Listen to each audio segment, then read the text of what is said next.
Uma obra, um produto nunca é terminado. Ele só é abandonado.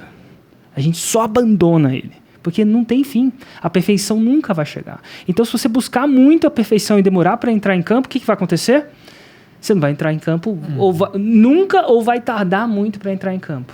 Mas se você entrar em campo muito rápido, sem preparo nenhum, pode ser um problema. Então, vendo a frase, feito é melhor que perfeito, entre duas situações, onde você tem a situação de esperar para fazer uma coisa perfeita, excelente, perfeita, sem nenhum problema, e fazer ela. Se você tiver que escolher uma das duas, eu acho que o feito é melhor que o perfeito. Onde eu aprendi isso? Com quem que eu aprendi isso? São 3 pilares que sustentam todo 6 em 7.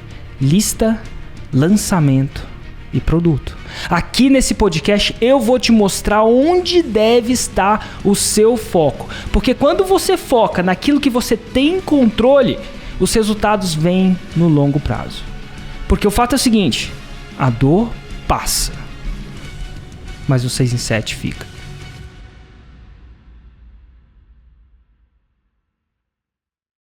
Podcast 6 em 7 começando. Aqui a gente discute as estratégias para você chegar no seu primeiro 6 em 7, ou seja, R$100 mil de faturamento em 7 dias consecutivos. Eu sou o Gui Cardoso. Eu sou o Thiago Batista. E eu sou o Érico Rocha.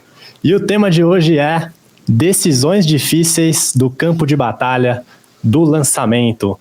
Érico, eu quero introduzir aqui a galera a um termo que eu conheci através de você. Você pode até contar um pouco sobre ele, onde que você viu esse termo pela primeira vez, que é o termo dicotomia. E eu achei muito interessante porque dico, fui pesquisar a etimologia dessa palavra, e dico significa 2 e tomia significa partes, ou seja, dividir em 2 partes. E basicamente a gente quer discutir aqui quais são as dicotomias de um lançamento, ou seja, a gente vai fazer perguntas aqui para o Érico sobre quando que eu devo mudar o meu lançamento, o produto do meu lançamento, quando que eu devo manter e persistir, quando que eu devo,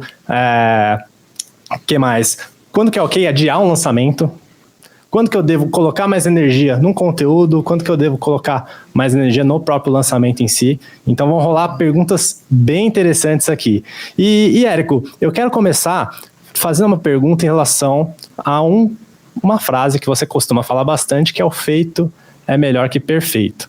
Primeiro, da onde que vem essa frase para você? Que é o significado dela para você? Por que você considera essa frase tão importante nas suas tomadas de decisões aí dentro de um lançamento? Nossa, muito massa. E só falando uma coisa importante, esse termo dicotomia, eu li pela primeira vez num livro que chama A Dicotomia da Liderança, The Leadership Dichotomy, alguma coisa do tipo, de um cara que chama Jocko Willing, e é isso. Às vezes, esse livro ele discute as 2 forças que um líder tem que lidar para atingir a excelência. Como assim as 2 forças? Por exemplo, o líder tem que ser mentor, não tem?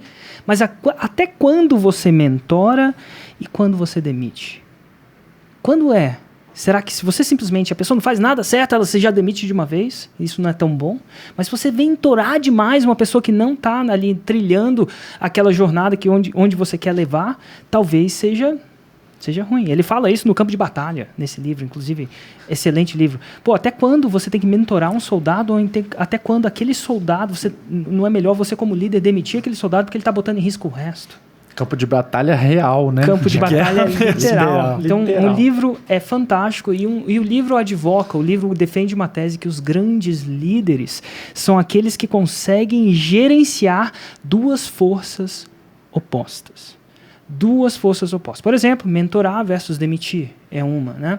E o lançamento é cheio de dicotomias também. E a primeira dicotomia que você tá claro, você mencionou, é o feito é melhor que perfeito. É uma dicotomia. Porque, ao mesmo tempo, você quer gerar um produto de qualidade, um lançamento de qualidade, um lançamento que, enfim, gere resultado. E, às vezes, você tem que fazer alguma coisa, entrar no campo de batalha. Se você entrar muito cedo, você vai gerar um produto de extrema baixa qualidade, isso é ruim. Mas se você entrar muito tarde, você pode gerar possibilidade, eu falo possibilidade, né? Porque um produto nunca é terminado. Olha que louco. tem uma outra coisa. Uma obra, um produto nunca é terminado. Ele só é abandonado. A gente só abandona ele. Porque não tem fim.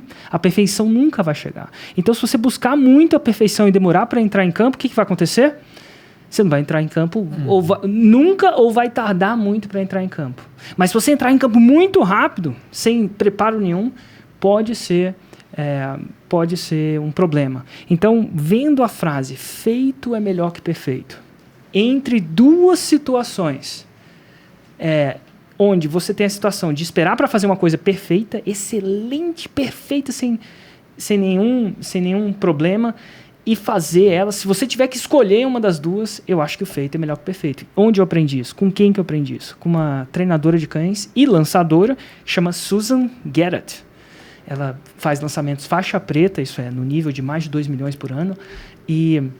Mas mais do que isso, ela é uma atleta de agility, que ensina, enfim, cachorrinhos a fazer uma pista, passar por uma pista de obstáculo. Acrobacia. Não é nem acrobacia, é pista de obstáculo. Sim, diferente. Sim. E aí, o que acontece? Naquele esporte, ela é campeã mundial N vezes, eu acho que mais de 9 vezes. Naquele esporte, milímetros de erro, uma tropeçadinha do cachorro, é que nem aqueles esportes onde o cavalo faz saltos, às vezes ele dá um toquezinho ali na barra, já não é o campeão. Então a perfeição naquele esporte é um pré-requisito, ou a busca da perfeição naquele esporte é um pré-requisito para um campeão mundial, ainda mais ela que é várias vezes. E uma vez eu entrevistei ela, uma das minhas primeiras entrevistas que eu fiz lá atrás no meu canal, inclusive deve estar, se alguém pesquisar vai estar no ar. Ela falou que um dos segredos dela é que ela achava que feito era melhor que perfeito. Eu ouvi isso de qualquer outra pessoa, menos dela. Eu podia ouvir isso de qualquer pessoa, menos dela. Por quê? Porque ela, naquele esporte, é necessário. É necessário a perfeição. Então, assim, cara, eu vi isso de alguém normal. Eu vou falar que é normal, um cara 9 vezes campeão mundial. Inclusive, ela é campeã mundial, sendo que ela tem mais de 60 anos, se não me engano, e ela ganha de competidoras com a metade da idade dela. E é um esporte físico também, ela corre lá com o cachorrinho e tal. Então, ela tem que compensar a desvantagem física que ela tem com técnica, com a perfeição. Mas ouvir da boca dela, que era uma das maiores sacadas, eu achei muito massa. E eu falei assim, por que feito é melhor que perfeito? Ela falou assim, Érico, porque você nunca vai chegar à perfeição. E a maioria de nós somos treinados para não errar. Como assim? Vai na escola. Você é treinado para não errar. Porque o erro te deixa envergonhado. A gente é treinado para não errar. Enquanto esse treinamento discutivelmente funciona na vida acadêmica, onde você vai tender a ter menos erros, no empreendedorismo não funciona. Porque no empreendedorismo, onde você bota coisa no campo de batalha, não tem como você fazer aquilo acontecer sem errar. Um exemplo clássico é isso. Não tem como aprender a nadar sem errar. Hoje você sabe nadar, mas não tem erro, né? Mas você lembra como é que era o começo? Você precisa cair na piscina sem ter a resposta perfeita. Então, algumas pessoas pensam em levar a vida acadêmica delas, isso é essa mentalidade, não vou errar, vou fazer um trabalho perfeito, vou fazer uma apresentação perfeita na escola, vou preparar tudo direitinho, onde no empreendedorismo não dá. É que nem nadar, não tem jeito. A primeira vez você vai errar. Então, por isso que a Susan falava que na vida real, feito é melhor que perfeito. Aí vem a dicotomia. Mas não quer dizer que você vai fazer sempre mal feito. E é isso que ela me ensinou. Então, você marca a data de qualquer coisa que seja do campeonato. Ela vai estar perfeitamente preparada para o campeonato? Não. Mas ir no campeonato é melhor que não ir no campeonato. Só que, segura essa. Só que, depois que você vai no campeonato, a sua função é melhorar aquele status quo. Não a perfeição, mas uma melhora incremental. Então, por exemplo, a gente começa com essa filosofia aqui na Ignição Digital. O primeiro podcast da Ignição não foi perfeito. O segundo, menos ainda. O segundo nem aconteceu, né? O segundo menos aconteceu. Mas feito era melhor que perfeito. E nossa intenção com esse podcast é incrementalmente melhorar. Fácil no começo, né? Quando você está fazendo uma dieta, você perde muito peso fácil no começo, mas depois a gente tende a estagnar na nossa melhora. E aí que vem a busca. Por que a gente estagna na memória? A gente costuma dizer, é fácil levantar, pegar peso na academia e levantar cada vez mais. Mas chega uma hora que a gente chega numa estagnação. Porque senão todo mundo ia ser aqui um X-Men, uns Vingadores. Não existiria Olimpíadas, porque a gente sempre estava superando. Então chega a estagnação. E aí nessa estagnação você tem que continuar procurando a memória contínua. Agora, resumindo, feito é melhor que perfeito? Na minha opinião, é melhor que perfeito. Quer dizer que você pode fazer mal feito? Não. Quer dizer que a segunda interação, e a gente fala muito no Fórmula de Lançamento, ou no 6 em 7, de ciclos evolutivos, a função do segundo ciclo evolutivo é ser melhor do que o primeiro. Nem que seja incrementalmente. Mas o lançador, o cara que está no 6 em 7, que sabe equilibrar, sabe controlar a busca pela perfeição e a necessidade de entrar em ação, ele é o melhor lançador. Agora, beleza, você falou de marcar uma data, né? Você falou, cara, vai lá, marca a data e tal. Mas aí chegou perto da data do lançamento, indo de maneira assim, bem prática, assim, né? Do digamos assim, teórico e tal, pro prático. Chegou na véspera do lançamento, ele tá com, cara, 1/5 dos leads. Em que situação você acha que vale a pena adiar um lançamento? Assim, nessa dicotomia, assim, adio ou não adio? Tomar uma decisão. Primeira situação, primeira consideração. Só o fato dele marcar a data vai dar uma perspectiva do status dele naquele momento. Como assim? Se ele não tivesse marcado a data, talvez ele não estaria presente, que ele não estaria preparado. Ele não sabe nem se ele está ganhando ou perdendo, né? Essa que é... Exatamente. Então a data é importante. Agora vem a segunda coisa. E aí é uma dicotomia mesmo, você tem que balancear. E aí eu veria a pessoa. Tem pessoa que eu faria ele fazer esse lançamento para 0 pessoas. Uau. Por quê? Por que eu faria ele fazer esse lançamento para 0 pessoas? Se fosse meu filho, e o meu filho perguntar, se eu estivesse treinando meu filho pessoalmente, não faria ele fazer. Minha sugestão técnica era ele fazer para 0 pessoas. Primeiro, porque ele fazer de qualquer jeito vai trazer, depois daquela interação, ele vai sair uma pessoa melhor. Ele vai ser obrigado a fazer o script, né? Não vai ser obrigado a fazer, né? Ele vai ser obrigado a entregar, ele vai ser obrigado a fazer várias coisas que ele não ia fazer. Ele vai ser obrigado a sujar a mão de terra. Por que eu não falaria isso para algumas pessoas? Porque para o meu filho eu falaria isso. Você vai sair dessa experiência melhor do que você entrou. E eu prepararia o mindset dele para entender isso como uma vitória. Porque a maioria das pessoas, quando passa por isso, entendem isso como um fracasso. Eu acho que eu tive uma entrevista com o Passari, do podcast Faixa Preta. E é interessante que em um dos lançamentos dele, ele faturou 0. E aí eu perguntei para ele, Passari, qual foi a sua reação ao faturar 0? Como é que aquilo te deixou devastado? E assim, o natural dele, eu estava olhando no olho dele, o natural dele era, eu pensei que ele achava que ia ficar devastado, bom, enfim, é difícil vender 0. E o natural dele falou assim, não foi. Aí eu botei a faca nos dentes para isso não acontecer nunca mais na minha vida. Então o que é? A falha para um faixa branca é um motivo de desânimo. A falha para um faixa preta é um combustível, acendeu o incrível Hulk lá dentro, acendeu um monstro dentro dele. Eu acho, a minha leitura. Então é o seguinte, eu falaria para ele fazer de qualquer jeito, eu falaria para ele fazer, principalmente porque ele treina ele que a próxima vez que ele marcar uma data, vai ter uma consequência. Nem que a consequência seja fazer um lançamento para a parede. Porque se você acostuma a sua mente a desistir disso, você deixa de fazer. Da próxima, se aquilo doer, vamos supor que aquele resultado doeu nele, né? E com a próxima data, ele vai levar muito mais a sério. Muito mais a sério. Então, assim, para mim, no meu caso, isso é uma opinião própria. Será que eu falo isso para todos os meus alunos? Não. Nem todo mundo quer chegar ao nível que eu quero chegar. Nem todo mundo está preparado. Nem todo mundo me deu permissão para esse nível de mentoring coaching. Mas eu falo, não tem. Você vai fazer para a parede, faça para a parede. Você vai sair uma pessoa melhor. Entenda que isso é uma vitória. Entenda que essa faz parte do seu set. E isso vai naturalmente treinar o cérebro dele. E eu não falo treinar o cérebro lógico e racional, não. Vai treinar o cérebro límbico, que ele lembra do cérebro límbico? A gente fala muito isso na Masterclass. Ele faz você sobreviver. Você dá um sinal para o seu cérebro límbico que, se você não se preparar da próxima vez, você vai sofrer. Então, logo, caramba, o meu próximo é de... Meu Deus, vou fazer uma pergunta pro Gui. Vou me preparar melhor. Porque quando eu entrar naquele campo de batalha, eu vou lidar com isso. Eu vou vamos dizer assim, eu vou sofrer, eu vou ter o retorno daquilo que eu preparei.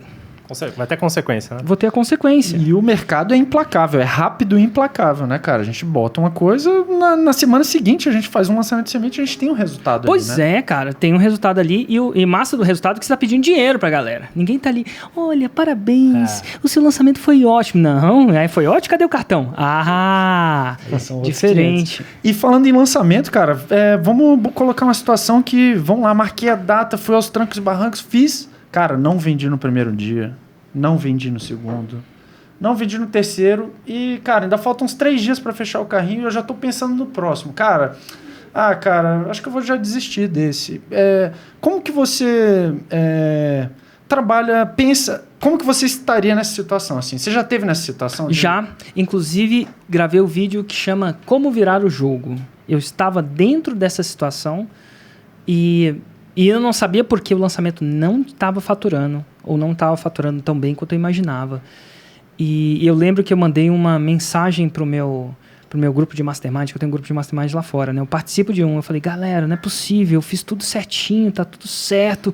Cara, é o seguinte, mandei as métricas, a galera olhou assim, e aí eu lembro que, acho que até o próprio Jeff Walker, ele falou assim, Érico, tem um cara no futebol americano, e eu não me conecto com essas analogias de futebol americano, mas para americano, o futebol americano é importante, né? É toda que chama futebol americano. E ele falou assim, tem um treinador muito aqui, e ele fala o seguinte, quando o cara tá perdendo ou não, ele fala a seguinte coisa, continua atacando, continua bloqueando. Bloqueando é defendendo. Keep tackling? Eu esqueci em inglês, mas alguma coisa é keep tackling. Keep going, keep tackling. Alguma coisa assim. Ele fala, simplesmente, você continua atacando, continua bloqueando. O que ele quis dizer comigo? Érico, não desiste. Para de ser uma... Acho que a palavra que ele usou foi drama queen. Né? A rainha do drama. Porque às vezes a gente é uma rainha do drama na nossa vida. E todo mundo é certa parte. Por quê? Porque aquele lançamento era muito importante para mim. Lançamento mexe muito com o seu emocional. Mexe ali com o visceral. Sua empresa depende daquilo, aquela coisa toda. É muito tempo de preparação. Ele falou, keep blocking, keep tackling, stop being a drama queen. E eu falei, beleza, continua atacando. O que é continuar atacando? O que é continuar bloqueando? Você manda os e-mails que a forma manda para mandar, como ela deve mandar, do melhor jeito que você pode mandar. E não é que, cara, o lançamento teve aquele efeito onde o final do carrinho virou o jogo. E aquele lançamento virou o jogo. Agora, sinceramente, entre vocês, podia não ter virado.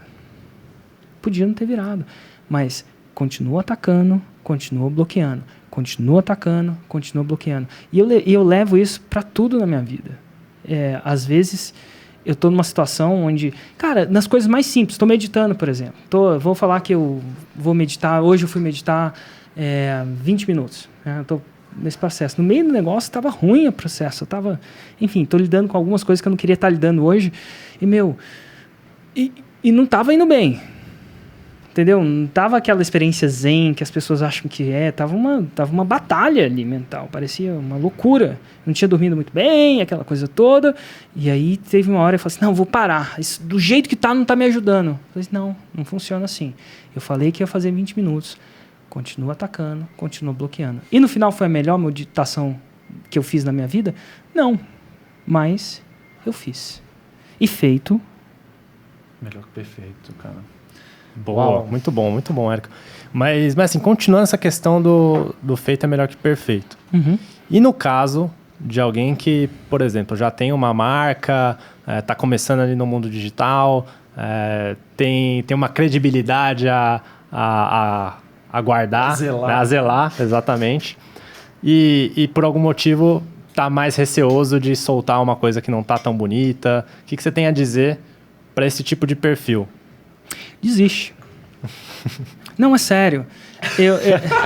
Não, é sério, faz uma escolha na sua vida. É que nem o seguinte, vamos supor que eu seja o Érico Rocha, o CEO da Ignição Digital, e eu quero aprender jiu-jitsu. Para eu aprender jiu-jitsu, eu tenho que sacar que aquela faixa branca não vai acontecer. Tem gente que fala assim, Érico, como eu faço... Teve isso na última Masterclass. Érico, tem uma oportunidade, eu não posso errar. O que eu faço? Falo assim, desiste. É a mesma coisa de eu ensinar um faixa branca a falar assim, vai lá, luta com aquele cara e você não pode errar. Não vai acontecer. Estatisticamente não vai acontecer. Pode acontecer. Mas se ele não tem a humildade de olhar para trás... E quando eu falo olhar para trás mediante a manter os seus valores. Isso é, ser íntegro, não esconder nada, ser aberto, né? Então, é isso. E ser sincero. Então, se ele acha que ele não pode errar, esses são os piores. Os piores. Inclusive, lembrei de um trecho de um outro livro que exemplifica isso de uma maneira incrível. Tem um livro que chama A Arte de Aprender, The Art of Learning. Não tem em português, é fantástico. O autor dele é o Josh Waitzkin. Sei quantas vezes campeão mundial de xadrez.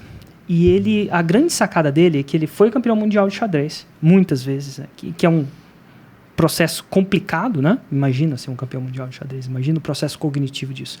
E depois ele usou as mesmas técnicas que ele aprendeu em xadrez para aprender push hands, que é uma arte de Tai Chi Chuan, uma arte marcial. E foi campeão mundial também. E agora, nesse exato momento, adivinha o que ele está aprendendo? O quê? Poker? Não. Lançamento. Jiu-jitsu. Jiu-jitsu. Lançamento. Ele quer saber se ele consegue ser o campeão mundial de jiu-jitsu. Mas o fato é o seguinte, ele foi duas campeões mundial de um processo que é extremamente físico, a luta é extremamente física, e o xadrez. E ele fala o seguinte, quando ele jogava xadrez, existem certas estratégias que você consegue... Vamos lá, de novo. Tinha muitas crianças que eram psicologicamente, cerebralmente, melhores que ele. Por exemplo, ele fala num menino com poucos anos, eu não sei se é 5, se é 8, se é 10, que decorou o mapa do metrô de Nova York. Sabe exatamente o mapa. Então, assim, ele tinha uma facilidade de memória. E no xadrez, como você tem que projetar várias jogadas na frente, isso é uma vantagem competitiva. Então, o cara era um menino, era um gênio. Um prodígio, né? Um prodígio. E ele falava como é que ele ganhava dos prodígios. Porque ele não necessariamente... Provavelmente era um prodígio, mas não nesse nível. E ele falava, sabe como é que eu ganhava dos prodígios? Eu ganhava nesse sentido. O prodígio é o seguinte, ele vai para uma escola. E aí ele começa a ganhar. Né? O cara treina ele e ele começa a ganhar. E aí ele evita lutas com caras bons. Exatamente. Por quê? Por mais prodígio que ele seja, tem sempre um cara um nível acima. Né? De repente por tempo, de repente por isso. Só que como parte da significância que ele tem na vida dele vem do ganhar, ele é muito mais cuidadoso ao escolher os seus oponentes. Acontece no boxe, acontece no jiu-jitsu, acontece em todo lugar. Por quê? Dependendo do oponente que você escolhe. Não, no poker é mais ou menos assim. Total.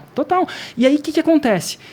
O Josh Waitzkin era diferente. No momento que ele começava a ganhar, ele controlava o ego e ia para uma categoria superior. No xadrez significa perder muito. Inclusive, ele via categorias onde ele fazia com os russos, lutava com os russos, jogava com os russos, onde desafios não era nem no jogo. Aplicavam técnicas, e a gente imagina russo fazendo isso, né? Porque o russo é sempre o cara ruim do negócio, né? Ninguém acha que o vilão da história vai ser um indiano, né? Mas todo mundo acha que é um russo, né? Bruto. Mas enfim, cara começava a chutar ele embaixo da mesa. E aquilo tirava ele do jogo. Caraca. Então assim, nesse nível. E só que ele, no xadrez, era perder. Não tinha jeito. Mas ele se botava para perder. E no push hands, que era uma arte marcial, o que era? O que acontece quando você compete numa categoria em cima? O que você acha? Uma arte marcial, contato, combate. Então, pau, né? Você toma porrada. Dói. Você toma porrada. E é isso que ele falou que foi a grande sacada dele. Porque ele começou, e ele chama, esse capítulo do livro chama Investir em Derrotas. E ele começou a investir em derrotas. Então, aí o que acontecia? Ele subia de categoria mais rápido do que os prodígios, porque ele tinha algumas experiências de campo de batalha, ele podia desenvolver processos cognitivos ou físicos que, vamos dizer, mesmo o prodígio não tinha acesso. E aí o que acontecia? Ele ganhava do prodígio.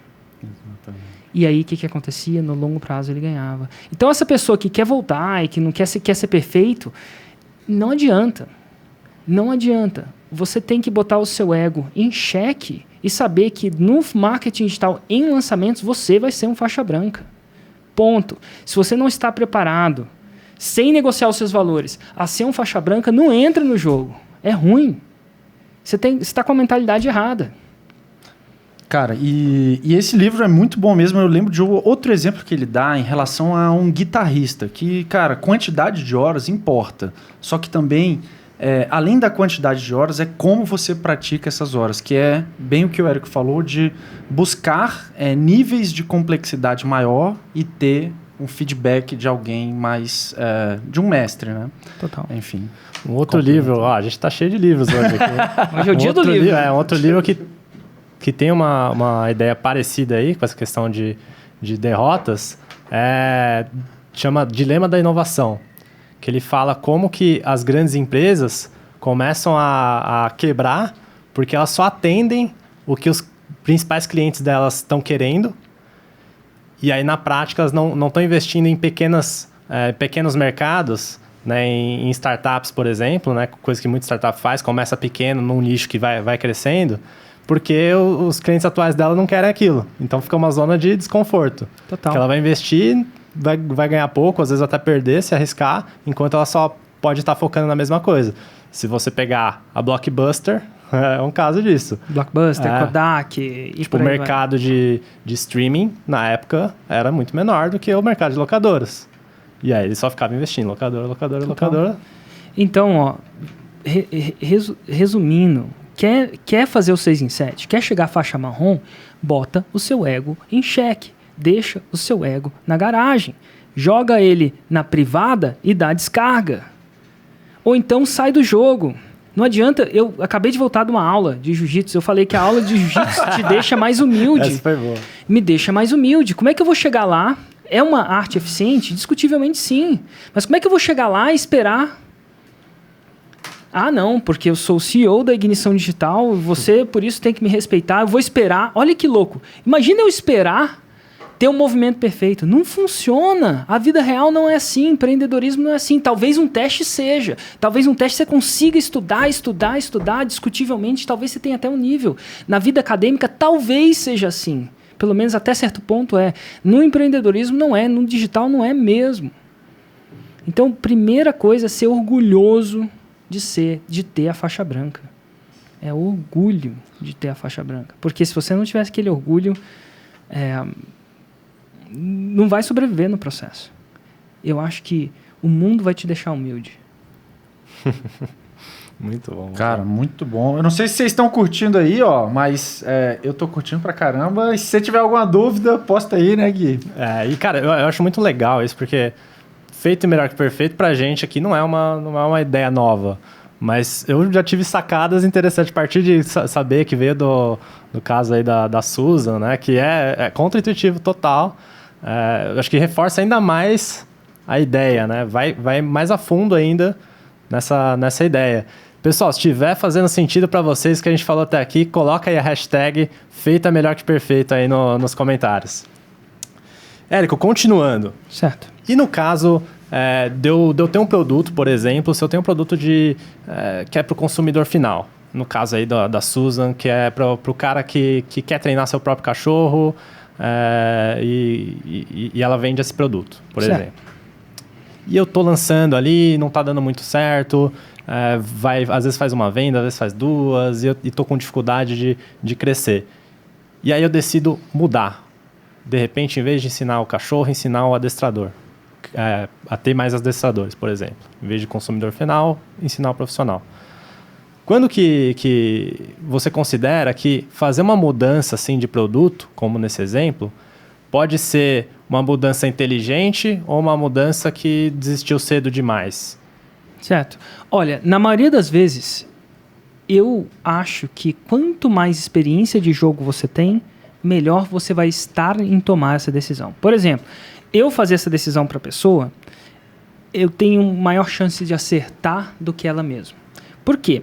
Porque ao analisar aquele processo, eu tenho tanta vivência que eu sei que eu tenho uma alucinação, tá? Uma opinião, uma análise, se o problema está no produto ou se está nela. Então, uma pessoa mais experiente consegue fazer isso. Agora, toma cuidado. Uma pessoa experiente não é uma pessoa que entende do assunto. É uma pessoa que tem um resultado e já tem ele há várias vezes. Há muito tempo. Toma cuidado. Eu tenho várias pessoas que... o fulano falou que esse mercado é assim. Eu falei assim, e aí, o fulano já fez 6-7? Não, nunca fez. Pô... Ou às vezes, mesmo se tiver feito, ninguém tem bola de cristal, senão a gente não tinha feito 6-7 ou 7-7, tinha feito... Então, se você tiver a chance, procura feedback. A gente oferece isso no Insider, é uma das sacadas do Insider. Mas nem todo mundo tem um Insider. E, Érico, como é que eu faço se nem todo mundo tem um Insider? Vou te dar uma dica. Essa é uma coisa, quando eu não tenho uma referência, não tenho a chance de ter essa pessoa para dar um feedback, ou essa pessoa não é uma pessoa que eu confio plenamente... Alguém já teve sucesso com aquele produto em algum lugar desse mundo? Benchmark, né? Benchmark. Porque se ele teve, as chances são que a variável errada está do meu lado. Então, assim, eu vi, na época a fórmula de lançamento tinha sucesso lá fora do Brasil. Eu falei assim, cara, se a fórmula de lançamento tem sucesso fora do Brasil, vai ter dentro do Brasil. Era uma crença minha. Quer dizer que o Brasil é igual aos Estados Unidos? Não, não é. Tem N diferenças. Mas eu descobri que o ser humano, ele tende a ser igual. O ser humano tende a ser igual. Então, o processo de persuasão do ser humano, seja ele japonês, norueguês, alemão, e eu sei disso porque eu tenho vários colegas do mundo inteiro no Mastermind, eles são tudo igual. Tem nuances, certo? Mas 95%, 99% é igual. Então eu falava assim, se deu certo ali, vai dar aqui.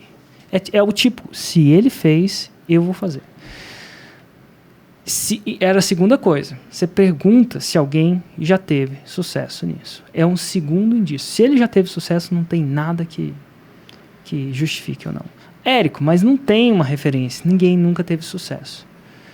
Aí você vai ter que começar a acreditar, aí você vai ter que começar a escutar a sua voz interior.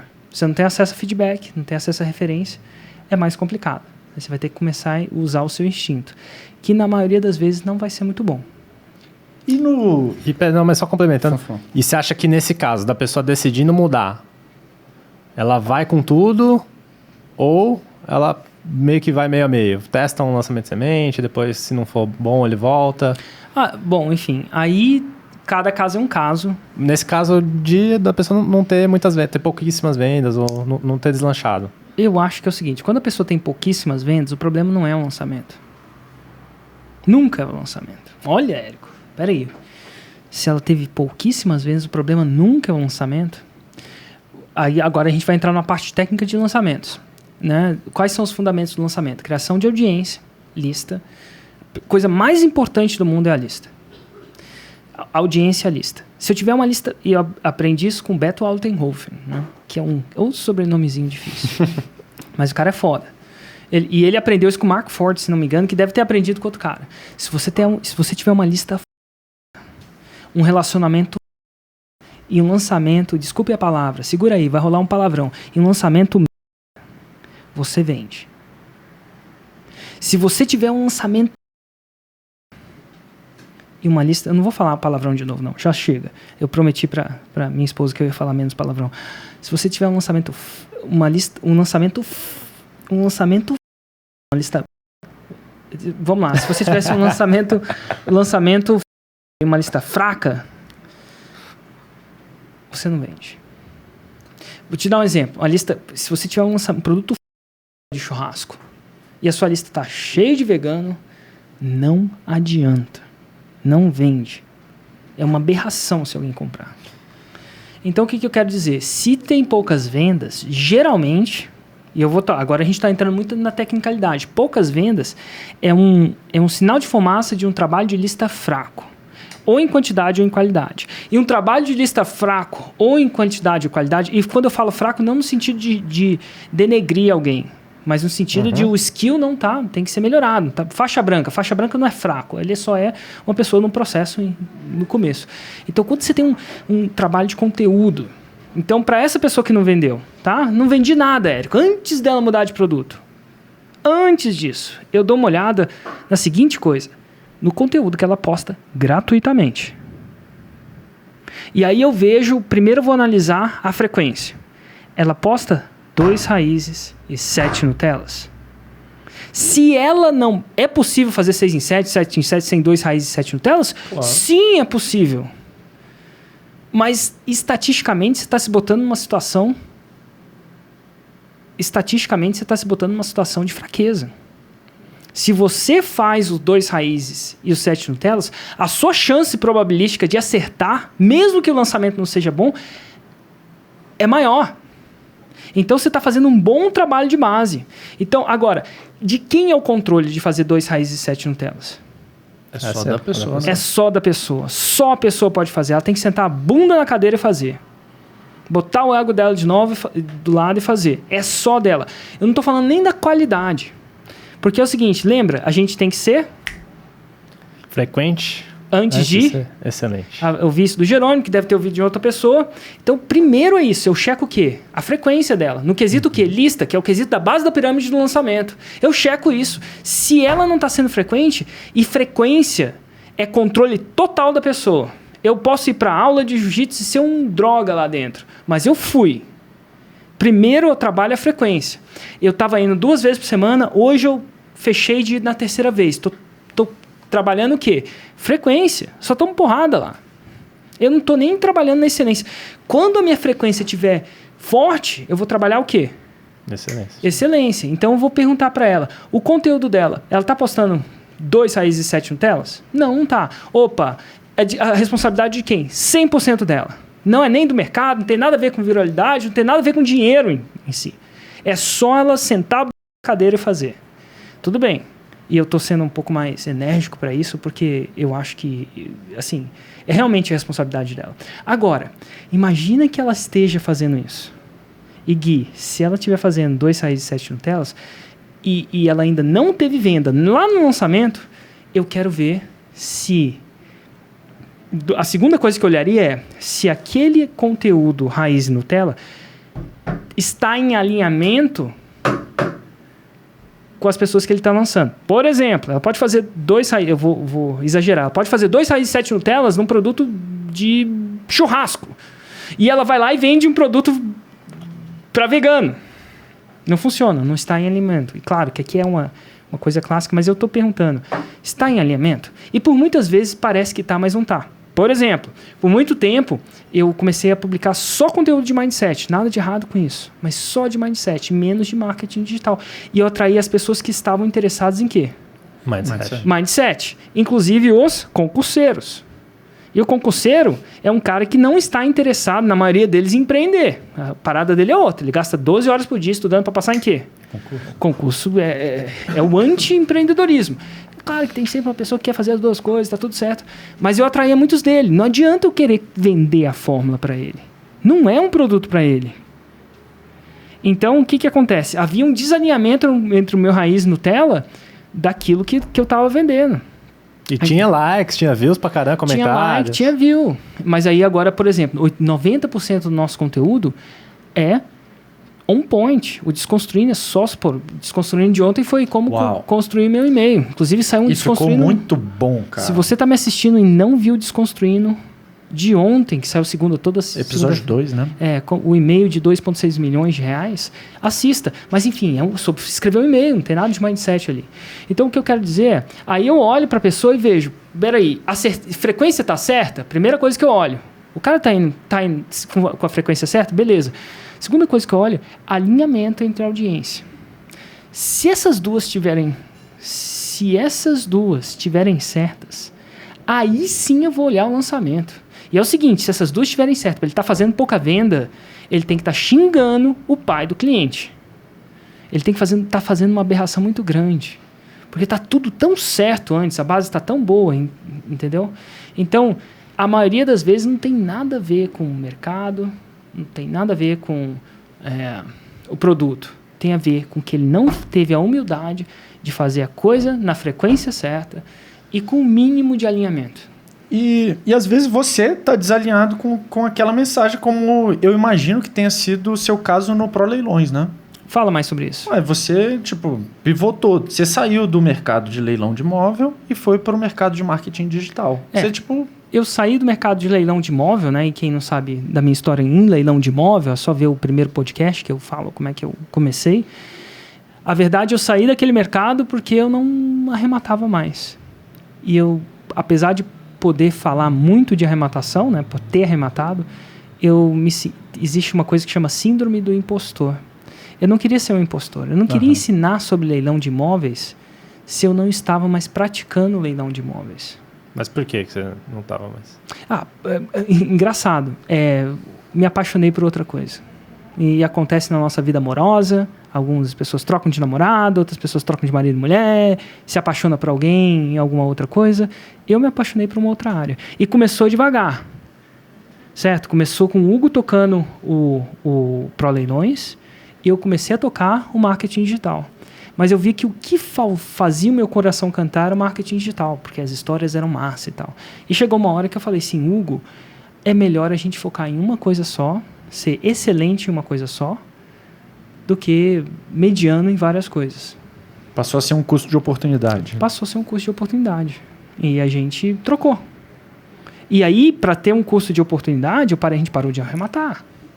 Porque arrematar, por mais lucrativo que seja, leva tempo. Você tem que olhar o imóvel, você tem que visitar o imóvel, depois se arrematar, você tem que tirar a pessoa que está lá dentro, depois você tem que alugar, ou reformar, ou vender. Tudo isso é tempo. E hoje em dia, eu decidi focar. E foi uma decisão instantânea, assim? Ou você meio que questionava, depois começou no marketing digital, continuou fazendo lançamento? Como que foi esse processo de transição? Não foi instantâneo, não. Mas à medida que semanas passavam, eu comecei a fazer uma matemática de quanto tempo a gente estava investindo em um e quanto tempo estava investindo em outro. E chegou uma hora que a gente chega e fala assim, o investimento nesse negócio, apesar de ser lucrativo, ele poderia ser melhor usado se a gente focasse em uma coisa só. Acontece aqui na empresa, a gente tomou decisões recentemente em relação a isso, sobre alguns outros projetos. Eu acho que a gente tem que... Aí vai uma dicotomia. Você tem que saber falar muito não para você ter foco. Definitivamente. É importante você falar muito não para você ter foco. E às vezes, se eu só ficasse no ProLeilões, talvez eu não estaria tão bem agora. Então, de tempos em tempos, eu me permito mudar meu foco. Só que quando eu mudo meu foco, eu não fico mudando de galho em galho. É a síndrome da fila do supermercado. Não sei se você já passou por você, mas sempre tem umas filas de supermercado menor. Quando eu entro numa fila de supermercado, eu falo a seguinte coisa.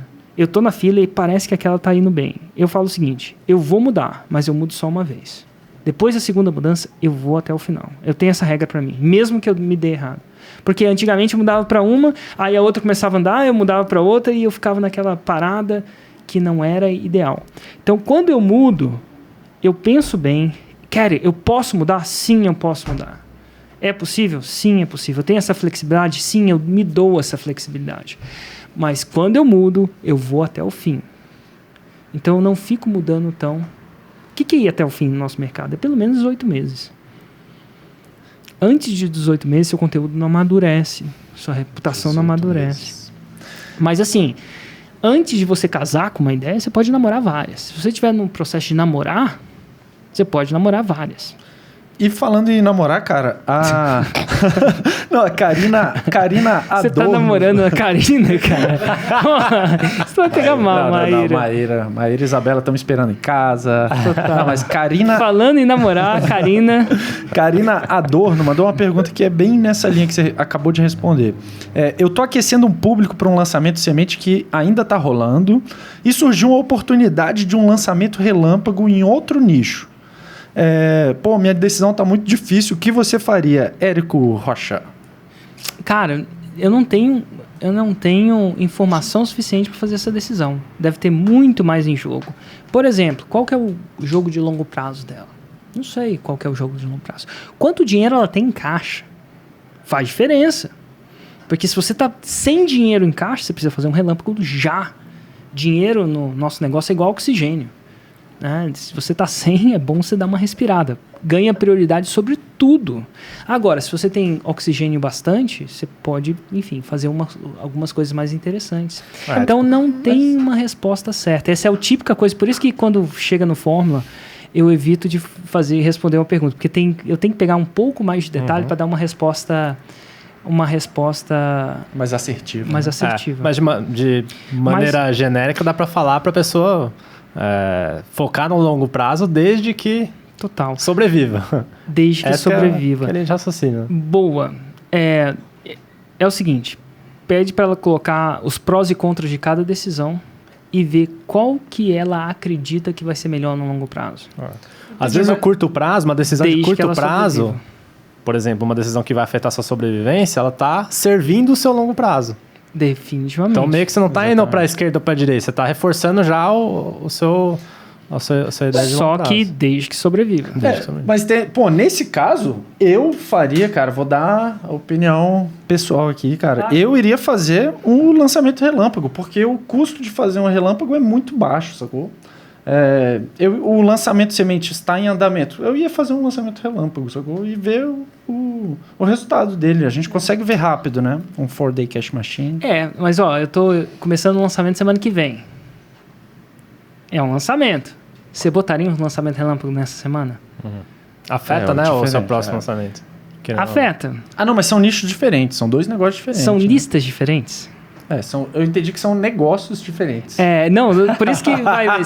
Se forem listas diferentes, total. Mas se for mesma, então depende. Por exemplo, agora eu não faria um lançamento relâmpago antes do meu lançamento. Para a mesma lista, não. Isso aí seria jump the gun. Como é que chama isso em português? Jump the gun. Pula no... Crocodilo Dundee, não. Como é que é? Não. Pula na arma. Não, jump Pula the gun na granada? Pula na granada, não. Não entendi essa Queimar cartucho. Queimar cartucho. Você pode queimar cartucho. Boa.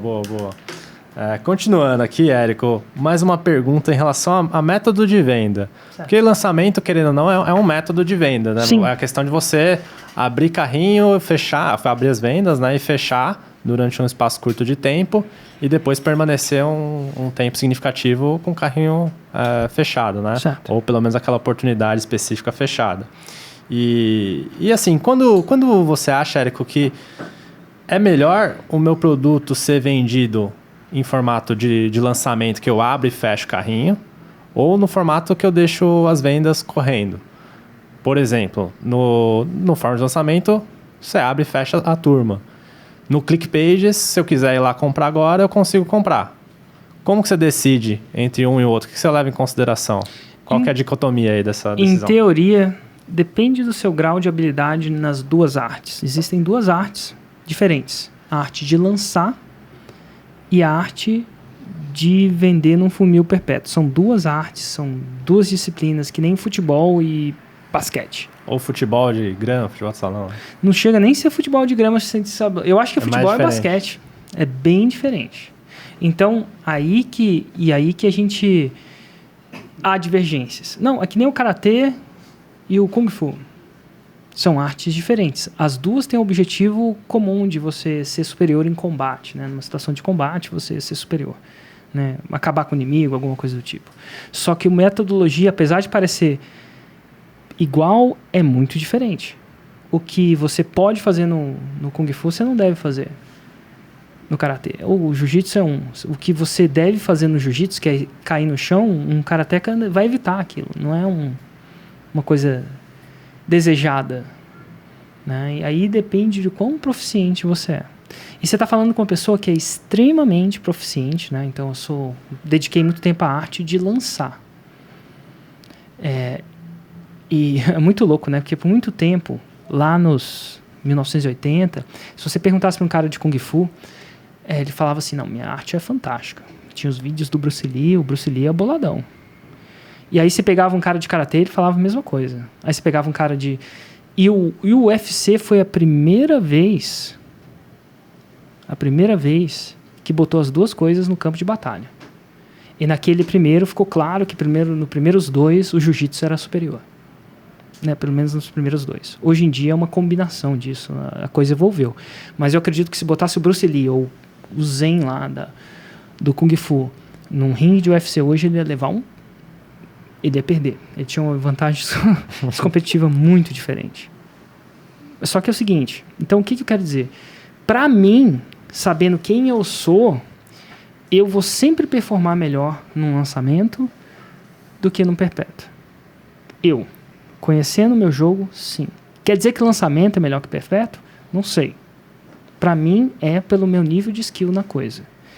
Quando eu olho, quando eu olho os faixas pretas, eles fazem muito mais resultado em lançamento do que perpétuo. Inclusive, alguns vão para o perpétuo e voltam para lançamento, como foco principal. Agora, você está num grupo de cara foda de lançamento. Eu acho aquele lance do orgulho do negócio. Quer dizer que o lançamento é melhor que perpétuo? Não. Quer dizer que para aqueles caras, com o nível de skill que eles têm, é. E agora você me pergunta, então por que você faz perpétuo e lançamento? Porque eu tenho um nível de atenção limitado. E eu tenho que escolher as batalhas que eu quero lutar e as batalhas que eu não quero lutar. Por exemplo, nos últimos 2, 3 anos, a gente focou zero em vender o ClickPages. Porque eu era tão bom em lançamento, só a rebarba, o eco que sobrava daquilo, já colocava milhares de pessoas no ClickPages. Exatamente isso que eu ia perguntar. Cara. Então, o que acontece? É um gerenciamento de energia.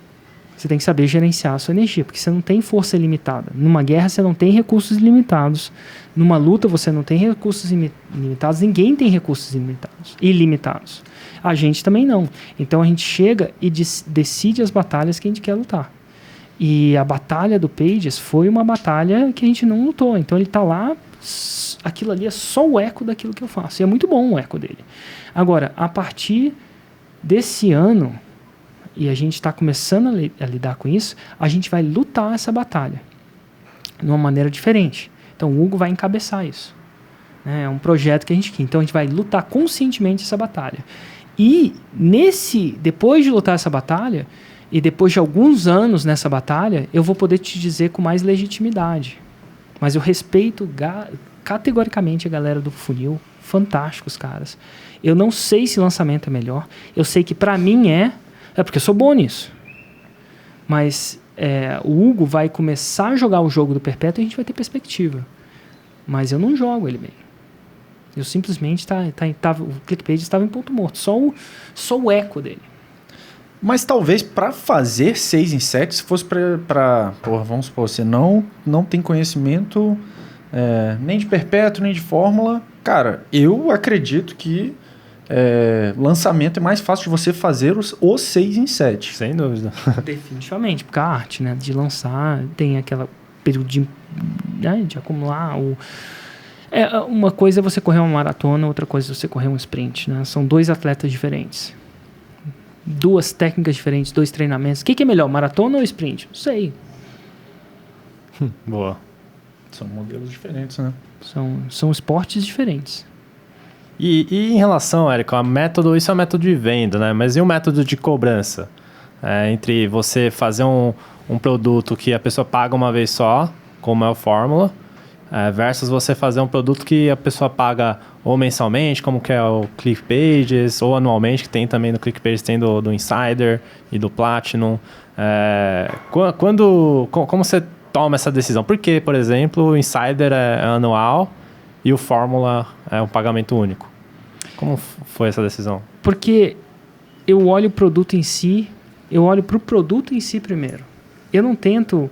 Porque as pessoas, faz recorrência porque recorrência é melhor. Por que você não faz uma recorrência de pãozinho? Entendeu? Em vez das pessoas irem para padaria todo dia, faz uma recorrência de pãozinho. De repente funciona. Se você come pão todo dia, de repente é uma boa. Mas tem gente que não come pão todo dia. Tem gente que não quer. Tem gente que isso aí seria amarrar uma disciplina errada, entendeu? Eu acho, por exemplo, que uma recorrência de fralda ia ser fantástico. A gente realmente precisa de fralda, não quero uma fralda diferente. Eu adoraria uma recorrência de fralda. Uma grande recorrência que fez sucesso nos Estados Unidos foi a recorrência de Gillette, né? $1 Shave, foi vendido a 1 bilhão. Por quê? Porque naturalmente é um produto de recorrência. Então, quando eu olho para o produto e falo, isso é um produto de recorrência ou é um produto de... Começo, meio e fim, né? Começo, meio e fim. E a fórmula, na minha perspectiva, é um produto de começo, meio e fim. Eu estou vendendo o quê? A fórmula, o método. Já o Insider é diferente. O Insider é um produto de masterização da fórmula. A gente não ensina no Insider nada de diferente. Discutivelmente, nada de diferente do que está na fórmula. Só que por que as pessoas compram o Insider? Porque elas querem feedback. Elas querem... principalmente feedback. Então, uma coisa, eu escrever um livro sobre todos os golpes de jiu-jitsu. Ótimo. Essa é a fórmula do jiu-jitsu, é um método. Outra coisa é você ter alguém, você tá aplicando o golpe e alguém te dá feedback toda vez que você aplicar um golpe. Toda luta que você fizer, você vai ter um feedback. Então, o jiu-jitsu é um produto recorrente. Naturalmente é recorrente. Eu posso fazer um curso de guarda, né? Aprender uma técnica nova de guarda, né? Ou de defesa de alguma coisa. Ainda não é. Então, eu olho o produto. O ClickPages é uma coisa recorrente. O cara precisa usar as páginas recorrentemente. Então, eu não tento forçar a fórmula a ser recorrente. Não funciona. Já tentei. Boa, legal, cara. Então, o segredo tá em você respeitar a natureza daquele produto. O que faz sentido para aquele produto. Não tentar forçar a parada a ser recorrente. Netflix faz sentido, cara. Faz sentido. Faz sentido. Então, assim, será que faz sentido aquilo ser recorrente? Não tem uma resposta certa. Aí vai o feeling do cara. Então, não tenta modificar, fazer peixe voar. Dá pra fazer? Dá pra fazer. Dá? Mas deve dar. Não, você dá. pega o peixe Como é que é esse negócio? Não, tem peixe voador. É verdade. A natureza fez. Agora, é complicado. Não é um processo simples. Bom. Então... E também não tem relação entre o método de cobrança e o tipo de venda. Você pode fazer um site de recorrência que você faça lançamento. Você pode fazer um lançamento de semente para lançar um membership, por exemplo. Né? Posso fazer um lançamento para lançar membership. Exato. Uma coisa é quando você vende, quando você abre carrinho, fecha carrinho, ou você deixa direto. Outra coisa é se a pessoa paga, como que ela paga, né? Total. Veja bem, os Vingadores aí, fez um lançamento de 10 em 2, 1 bilhão, 1,2 bilhões de dólares em 2 dias. É um produto de recorrência? Não é. Não. É um filme que você vai lá para ver a parada dos Vingadores vingarem. Não é? Não faz sentido. Agora, o Netflix faz sentido ser uma recorrência. Então, será que faz sentido? É o acesso, né? Total, cara.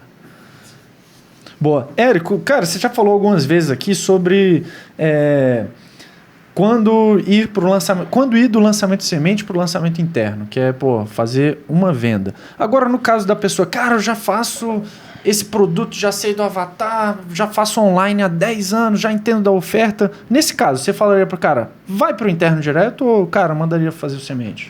Eu mandaria fazer o semente. Por quê? Se ele já sabe mesmo, o semente vai ser fantástico. E agora, o problema de pular a fase é que é o seguinte, se der certo, ótimo. Mas se não der, você não vai saber, vai tender a ter mais dificuldade em auditar o processo. Então, o que eu quero dizer com isso? Hoje, depois de ter feito trocentos lançamentos, eu posso fazer um interno direto? Posso. Já fiz em algumas paradas? Já. Eu quero fazer isso? Não. Porque tem algumas coisas que eu acho que quando eu não faço o semente, me faltam lá na frente. Testar o produto. Testar a oferta. Às vezes é muito arrogante a gente pensar que o produto vai ser bom. Por quê? Sem o contato do campo de batalha a gente não sabe. É arrogante eu achar que eu vou escrever um livro e ele vai ser foda da primeira vez. A chance dele ser vai ser se eu liberar esse livro, isso é uma crença, tá? Se eu liberar esse livro para um grupo seleto e menor de pessoas e ter um primeiro feedback antes de liberar para o mundo, eu colocaria o meu ego em xeque, por mais que eu acho que eu sou foda de escrever livro. Eu não sou escrever livro. Se eu me achasse o de escrever livro, eu teria a humildade de testar essa minha percepção. E o lançamento de semente é uma oportunidade de você testar a sua percepção. Você acha que vai dar certo? Você acha que vai estourar? Ótimo. Então testa aqui com 50 pessoas, com 100 pessoas. E eu vou te falar, é impressionante como isso te deixa humilde. É impressionante como a vida te deixa humilde. E às vezes você acerta, às vezes você erra. E mesmo que você testou e deu tudo certo, ótimo. Pelo menos você confirmou suas alucinações. Porque é o seguinte, antes de botar no campo de batalha e ver na vida real, é só uma alucinação. É uma alucinação do cara, mas é uma alucinação. Agora, vai chegar uma hora que você vai ter a confiança de pular etapas? Pula. Desde que você seja homem o bastante ou mulher o bastante para assumir as consequências, está tudo bem. Com o tempo, você vai ficar melhor, assim. A maioria das pessoas que pulam ainda não estão na fase de pular. Ainda. Muito boa, cara, muito boa. E no caso de um novo produto, cara, você meio que já deu a entender que você iria pro semente. Eu iria pro semente. Beleza. Outra pergunta aqui, Érico. O lançamento, cara, um dos principais gatilhos de um lançamento é a escassez. Sim. Né? Que é você fechar o carrinho e a pessoa saber que se ela não comprar naquele período, ela no mínimo vai ter que esperar bastante, se é que vai haver uma nova oportunidade, né? Sim. Então eu queria te perguntar o seguinte, dentro que a gente, partindo desse princípio, que a gente sabe que a escassez é muito importante num lançamento. Certo. E partindo de um outro princípio, que quanto mais... Se eu fizer só um lançamento só e nunca mais vender, eu vou ganhar pouco, então eu tenho que fazer mais lançamentos. Certo. Quanto que você considera que é lançar demais a ponto de estar até afetando essa escassez, e quanto que é lançar de menos que eu não estou aproveitando de todo o faturamento que está disponível ali na mesa? Olha, é uma coisa muito louca, né? Faça o que eu faço, não o que eu falo. Teve um player lá fora, tá bom? Vou te dar um exemplo lá fora. E ele era especialista num produto diferente de lançamento, num método de venda diferente de lançamento, tá? Nada de errado, num produto diferente de lançamento. E aí um amigo meu foi perguntar para ele o que ele devia fazer. E claro, ele falou, vamos supor que ele tem um método X. Tá? Que o X não é igual ao lançamento. Eu não quero mencionar o método, né? Eu vou fazer. Mas vamos lá. E aí vou chamar de McDonald's, né? Aí ele falou assim, usa esse meu método X. Então, é fazer o que ele estava falando para fazer. Usa o seu método X. E ele vende o método X. Tá tudo certo. Nada de errado com isso. Aí ele falou assim, e aí, Érico, eu devo usar o método X? Eu falei assim, quem te falou para usar o método X? Ele, fulano. Ah, interessante. Quando o fulano vai vender o método X, como é que ele vende? Aí eu falo assim, ele lança. Eu falo assim, então é interessante, porque ele está falando para você usar o método X, sendo que ele, que é o dono, o cara mais do método X, não usa o método X para vender. Eu já vi um lançamento que a pessoa estava lançando e estava no meio do lançamento falando mal de lançamento. Fazendo um lançamento, com esses 3 vídeos. Mas faz sentido, porque até para falar mal de lançamento, ele tem que saber muito bem dos gatilhos. Para ser eficiente, persuasivo nisso, ele tem que usar o lançamento. Discutivelmente usar o lançamento. Mas o que eu quero dizer com isso? Eu até esqueci a pergunta. Que é sobre lançar demais ou lançar de menos. Então tá bom. Não faz o que eu falo. Dá uma olhada. Quanto eu lanço? Eu já tive tempos que eu lancei uma vez por semana. Toda semana.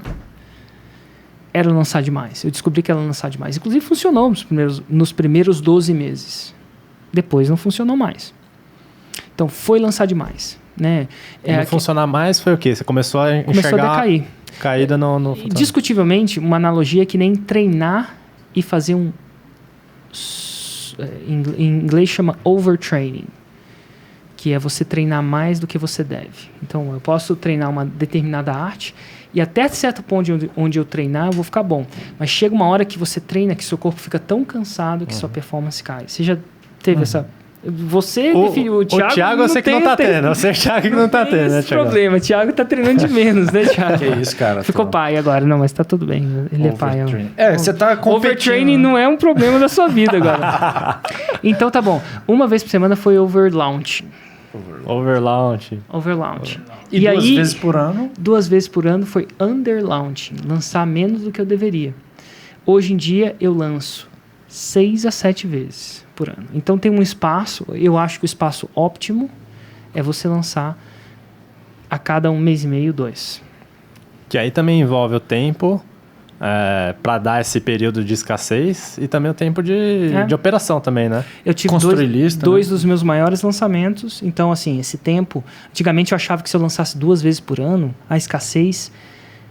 Ia se acumular ia demais. Ia se acumular demais e o lançamento ia explodir. Não. Né? Depois de um certo ponto, não precisa. Não é o suficiente. Depois a escassez, depois de um certo ponto, não tem tanto resultado. Então, 2 meses é o suficiente para aproveitar o ponto óptimo da escassez. No momento, essa é a minha leitura. Ótimo, legal. Então, cara, quando um insider entra, um cara da Fórmula entra, eu falo, cara, 7 lançamentos. Para o insider, eu falo 7. Para um faixa preta, eu falo 6. Por quê? Porque para o insider ele precisa errar mais rápido. Você gosta do número 6 e do 7, né? Interessante. Coincidência. Mas, enfim, para um faixa preta, eu falo 6. Porque para o insider, eu quero ele mais no campo de batalha. Uhum. Então, para ele ter mais feedback e evoluir mais rápido, né? Exatamente. Legal. E, cara, quando aumentar ou diminuir o investimento no lançamento? Beleza, em casos esdrúxulos é fácil, né? Você ir nos extremos. Porra, botei R$1.000, fiz um 6 em 7. Vou aumentar. Agora, cara, como que você tem esse feeling? Assim? Eu acho que em princípio, eu quero sempre aumentar o investimento, nem que seja gradualmente. E o gradual significa o meu apetite ao risco. Então, por exemplo, eu tenho um apetite a risco muito maior do que o Hugo. Né? Então, eu sempre quero aumentar mais do que ele quer. Mas a gente, mesmo ele sendo conservador e o mais agressivo, vamos dizer assim, nesse quesito, a gente concorda com uma coisa. A gente tem que aumentar sempre. Sem aumentar o custo por lead. Agora, a gente entrou numa parte muito técnica. De repente, um tipo de outro podcast. Né? E a gente pode falar sobre tráfego em um outro podcast, mas assim, não basta você aumentar o seu investimento pagando mais caro pela sua audiência. Em outras palavras, é controlando o risco, né? Você aumenta controlando o risco. Você tem que comprar mais audiência da mesma qualidade, mas em mais quantidade. Não adianta você comprar mais quantidade mais caro, porque senão sua margem de lucro entra... Certo. Então você parte do princípio que você quer aumentar. Você tem que ter... Para você baixar, você teria que ter um motivo... Total. Então... Algo tinha que estar acontecendo. Eu acredito que ou você está ficando fitter ou você está ficando fatter. Ou você está ficando mais em forma ou você está ficando mais Thiago. Não. Eu tô mais em forma que semana passada. Pô, isso aí, Thiago. Quero ver. E, cara, você falou mas eu não acredito em estabilidade. Eu acredito que a estabilidade é uma armadilha que vai te passar. Então, mesmo que você é líder de mercado, não procure a estabilidade. Cara, a galera vai me encontrar na rua e vai falar, até que tu não tá tão mal, velho. Mas você falou de agressividade, conservadorismo. Eu lembrei de uma parada de 2015, quando eu entrei no primeiro Mastermind e tal. Que, cara, basicamente vocês não investiam em tráfego. Basicamente era tráfego de afiliado e vocês faziam remarketing. Ali vocês estavam muito conservadores, né? Muito. Hoje você considera, sei lá, muito agressivo, o lado oposto? Como é que você se vê hoje? Eu acho que risco é só risco quando você não sabe o que está fazendo. Então, vou te dar um exemplo. Quando você não sabe dirigir, o Gui, por exemplo. Não é verdade, Gui? Conta pra galera que o Gui não sabe dirigir. Minha carteira tá vencida. Faz tempo que eu não dirijo. O Gui dirigir um carro a 120 por hora é muito arriscado. Eu dirigir um carro a 120 por hora, discutivelmente, também é muito arriscado. Eu queria falar que também pode ser. O pessoal fala que eu dirijo mal pra caramba. Mas vamos dizer, um profissional dirigir a 120 por hora em Interlagos é muito conservador. É safe. é safe. Quiçá, é mais perigoso o Gui dirigir a 120 por hora do que uma pessoa mais profissional, não estou falando nem um campeão não, a dirigir a 280 por hora. Porque ele tem todo o treinamento, foco, muita coisa. Então, hoje em dia, eu não acho que a gente está arriscado. Eu acho. Por quê? Porque a gente tem skill, a gente tem habilidade. Então, o risco não é uma coisa absoluta, ele é relativo ao seu nível de habilidade. Podia ser no poker. O Gui está investindo, vamos dizer, 10 mil em uma mão, talvez possa ser muito menos arriscado do que eu estar investindo 1.000, porque o nível de habilidade dele no assunto é superior ao meu. Então, hoje em dia, com muitos lançamentos, eu adquiri habilidade. E até alguns sendo agressivos e às vezes saindo no 0-0, né, cara? Agressivos aos olhos do mundo externo e ao meu ainda conservador. Eu vi um exemplo uma vez sobre a definição de risco que falava o seguinte: o que é mais arriscado? Você pular do 20º andar, você tomar a decisão de pular ou não do 20º andar, ou você tomar a decisão de pular ou não do terceiro? Na prática, é mais arriscado você tomar a decisão de pular ou não do terceiro andar, porque você pode acontecer tudo. Pode ser bater a cabeça e morrer, pode quebrar uma perna, não pode acontecer nada. Agora, do 20º andar, é muito óbvio. Você pular do 20º andar, 99,9% das vezes vai ser fatal. Então, é meio que essa lógica que você trouxe. Porque mesmo você estando investindo um valor muito superior, tá mais controlado o risco, porque você sabe muito, você tem uma habilidade muito maior, sabe muito mais dos seus números, tem histórico do seu lançamento, né? É por isso que quando a gente investe ali no primeiro lançamento, você tem tão pouca informação que se torna mais arriscado e você coloca uma verba que chama de verba de guerra, né? E mesmo que dê tudo errado, eu não quebro. Exato. Porque eu tô preparado. É que nem alguém que, sabe, escala uma grande parede, sem equipamento, sem corda, mas tem um paraquedas atrás. Pode ser que o paraquedas salve. Então eu desenvolvi esse calo, vamos dizer assim. Ótimo. Temos mais uma pergunta aqui, do Geraldo Alves. Eu lancei um produto avançado com um valor maior, mas pelo que eu entendi, deve ter um produto básico, valor baixo, e lançou um produto avançado com valor maior, mas vi a oportunidade em fazer um curso de nível... então já falei errado. Então, mas vi a oportunidade em fazer um curso de nível básico inferior. Devo continuar somente com o avançado até o 6 em 7 ou faço o básico e intermediário? Passo número 1. O avançado não necessariamente tem que ser mais caro. Eita, como assim? Quem disse que avançado tem que ser mais caro? Não necessariamente. Tem algum exemplo disso? O Insider avançado não é mais caro que o Insider básico. Faz sentido. Não necessariamente as pessoas acham que um curso avançado tem que ser mais caro que o básico. Não é uma verdade. Depende. Às vezes é muito louco. Porque, e essa é uma coisa que é contraintuitiva, mas eu acho que um iniciante, por várias vezes, está preparado para pagar muito mais caro do que um cara mais avançado. Porque o gap de aprendizado é tão grande dele que ele está mais... Eu descobri isso. Caraca. O gap de aprendizado... Às vezes o avançado, ele não está disposto a pagar tão caro porque ele acha que se eu pagar isso aqui, eu não vou ter um delta muito grande, né? Porque quanto mais avançado você tem menos delta. Você tem menos muito delta, bom, claro, velho. Porque então não necessariamente. Não necessariamente. Resposta inesperada. Então, primeiro, o avançado não tem necessariamente que ser mais... E a gente fala de precificação, né? Você está livre para precificar. Então, quando você vai precificar mais caro ou mais barato? Depende. Você pode precificar o primeiro curso muito mais caro. Inclusive, a gente fez um podcast, o último, né, cara? Que foi um... Se você for parar para pensar, eu tava no jiu-jitsu e tem um cara que precificou assim. Eu lembro que a gente fez um podcast de precificação, né? Mas eu sou sempre ligado em precificação, porque eu passei parte da minha vida adulta precificando. E aí tava lá no jiu-jitsu e eu tive o cara me deu uma chave de sei lá o quê e me deu um dorsicolo. Eu saí de lá com aquela dor... sabe quando você vira e ele tem um dorsicolo? Torcicolo. Torcicolo, E aí, a minha esposa já teve uma parada dessa. Tem um cara aqui em Brasília, um osteopata, que ela foi umas 5 ou 6 vezes nesse cara.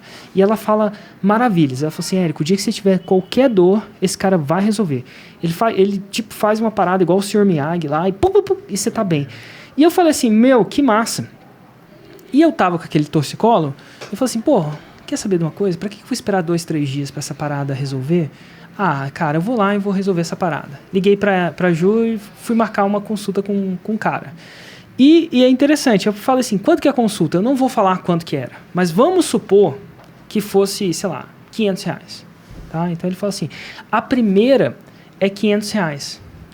Primeira vez que você vem aqui? Não, a primeira é R$500. Mas as próximas são 300. E o valor não é esse, tá? Mas existia um gap para baixo. Olha que interessante esse cara.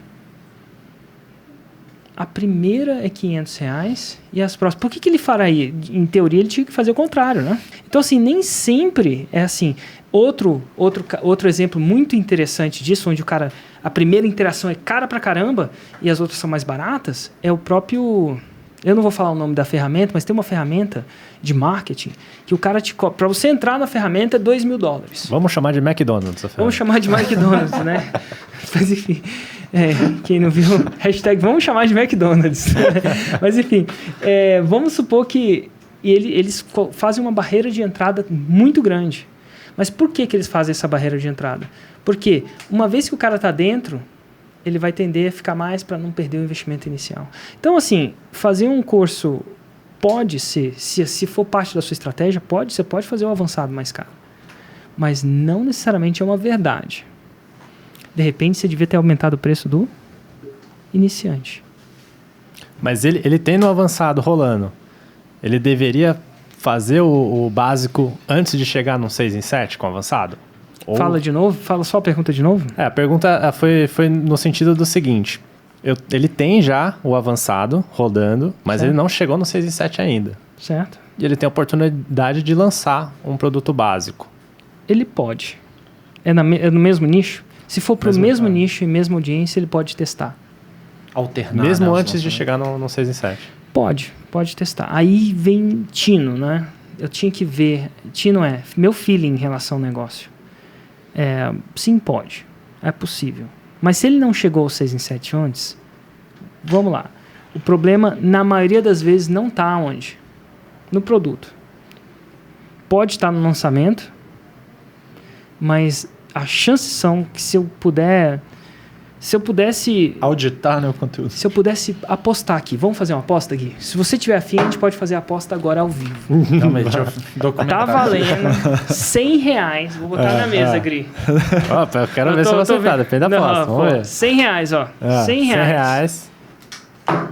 Que se ele não fez 6 em 7, ele não faz 2 raízes e 7 Nutellas. Tá valendo R$100. Quer casar? Pô, não quero não. Essa aí eu ia estar do teu lado, viu, Érico? Ele não faz. O problema dele não é produto mais baixo, não é mais, é que ele não fez a base do lançamento bem feito. Geraldo, o problema, você não tem nada a ver com produto avançado mais barato. Você não está fazendo... Eu estou alucinando aqui sem te conhecer e sem fazer nada. E tem R$100 aqui com o Gui fugiu. Como é que chama fugir no poker? Fold. Ele deu um fold, mas tá aí, ó. Boa. Não tá, eu sou capaz de alucinar que ele não está fazendo. E claro que é impossível, mas ele não está fazendo que ele tem controle.